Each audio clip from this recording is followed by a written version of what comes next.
Hi guys, Michelle Knickerbocker here, your local expat that moved to Costa Rica from Michigan over a year ago with her beautiful wife and 3 dogs. I'm so excited it's been over a year. It's such an accomplishment that we've hit that point. But today I was going to talk to you about driving in Costa Rica, whether you're visiting, living, a tourist, and you have a vehicle that you are operating here.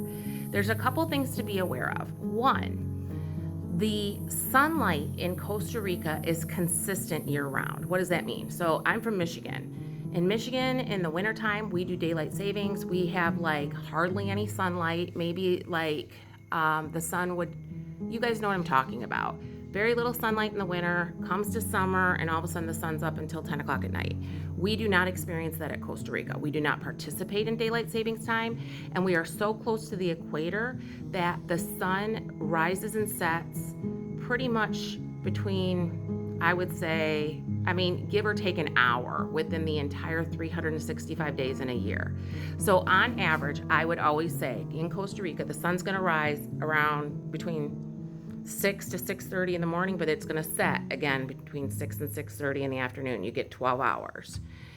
So that's very important when it comes to driving, because driving at night here, while it's possible, I would not advise it, especially if you are unfamiliar with the terrain. We've lived here for a year, and if we had our choice, we choose not to drive at night, at least further distances.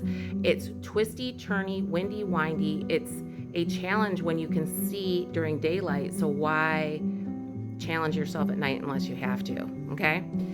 The other thing to realize is that Google Maps does not work as well in this country, if at all. So the app that you need to download is called Waze, W-A-Z-E.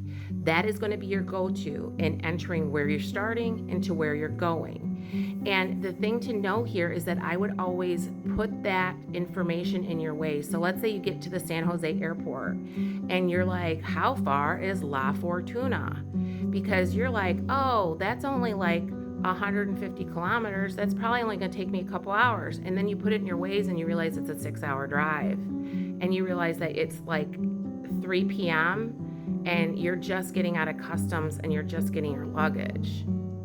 And now it's going to be like a 6-hour drive in a country you're unfamiliar with and terrain you're unfamiliar with, and you're going to have to drive it at night. I would not recommend that. So like, look at your itinerary. Unless you're coming into the country, into San Jose or Liberia in the morning or early afternoon hours, look at how far you got to drive, guys. You might want to just stay that first night, in the area of your airport so that you can get a good night's rest, kind of settle in, and then, get up at first light and then take off for your location. It's just a suggestion from me. Again, learn from us. When my wife and I came the first time we came to Costa Rica, I didn't look at anything in terms of advice, forums, count. I had no shit from Shinola about driving here. I was just like, that looks good, ding. Rent a car, ding. Well, we had all these delays in our flights coming in, and we didn't get into Costa Rica, into San Jose until like, I don't know, I think it was 10 o'clock at night, and we rented a car. We had to drive. We got married in the La Fortuna area, and it was like a 5-hour drive. Long story short, we got to our resort at 3 o'clock in the morning.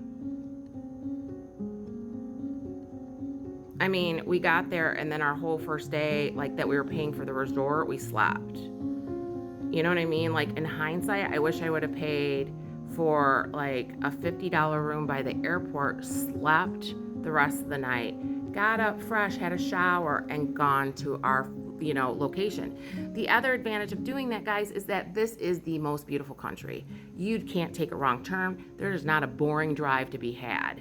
So enjoy it. Even seeing the city life, like when you're in San Jose, it's less beauty because it's, more metropolitan, but it's still different from what you're used to. And I just love absorbing all of that. So I just recommend, if you can, to try and drive during the daytime hours, if at all costs. So that's my little tip for you. If you have any other questions about that, or if you, want to hear more about it, just let me know or ask a question. And as always, just please try to find a reason to smile today and be kind to one another, because kindness doesn't cost anybody anything. And peace. Peace out and Pura Vida, guys. See you later. Thanks. Bye.